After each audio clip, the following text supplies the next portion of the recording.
Welcome back to the show. This is a review of, I won't say hate these films, but the most disappointing films of 2025. Let's start off with number five, and that's Weapons, starring Julia Garner. Now, this tells the story of this group of kids who all of a sudden leave their classroom, and the teacher herself, Julia Garner, is suspected to have something to do with it. Now, it had a really interesting trailer that really got me interested in to see this movie. What is this all about? What is going on? But then the payoff to me was not that good. They underused Josh Brolin in this movie, and the premise of that it was a witch that was using the kids as weapons. It just, I don't know. The movie just came off to me more underwhelming than anything else. I was looking for something deeper and something different, and it was just a basic little popcorn little horror movie, and that's Weapons. Number four, I was really disappointed in this movie, Thunderbolts, starring Florence Pugh and Sebastian Stan. Now, this right here really could have been a really good movie right here. See, the Thunderbolts, in actuality, in the comics, were a group of heroes that was helping along some of the other Marvel heroes. And then later on, we found out they were really villains being run by Baron Zemo. Now, you already have Baron Zemo in the MCU, so I thought that was the setup for the Thunderbolts. But no, that couldn't happen. It was being run by Florence Pugh. And as you know, a Disney product, you can't have a guy running the program. Now, this movie was about the therapy it had to do with the century. I was like, wow, what is this going on? It came off more weak. This could have been a really good movie. And it basically was the Marvel version of the Suicide Squad.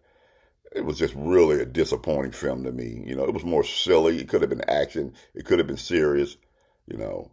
But this is another underwhelming movie, and that's The Thunderbolts.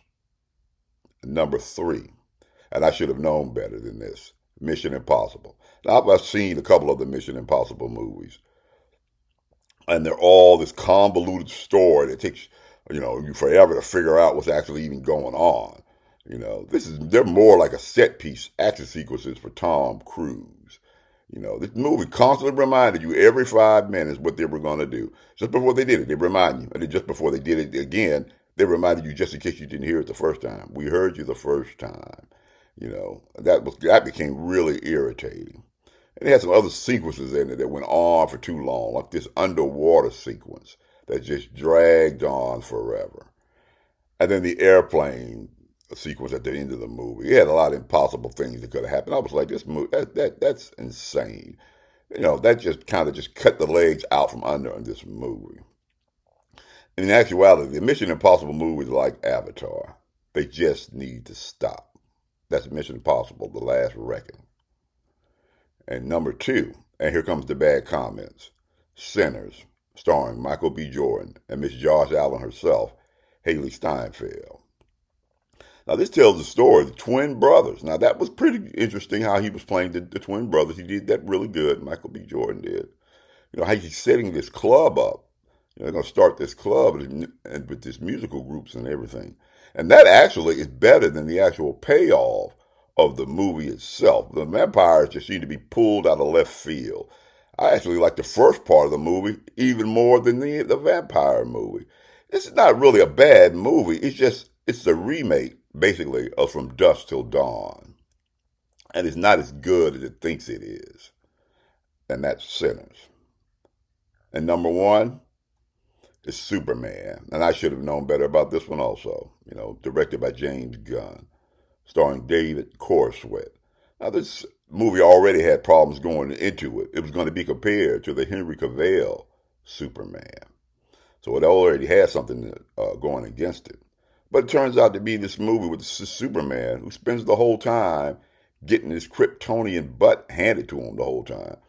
And who asked for Superdog? That already made the movie to me silly more than what it was.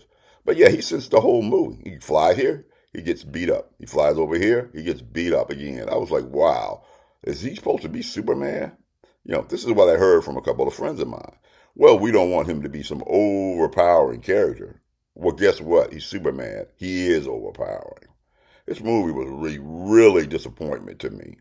A lot of people walked out while this movie was going on when I saw it. And that to me is the number one disappointing movie of 2025, and that's Superman.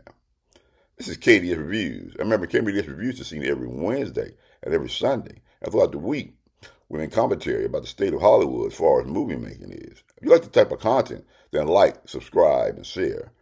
What are some of your disappointing movies of 2025 you've seen? Why don't you comment down below?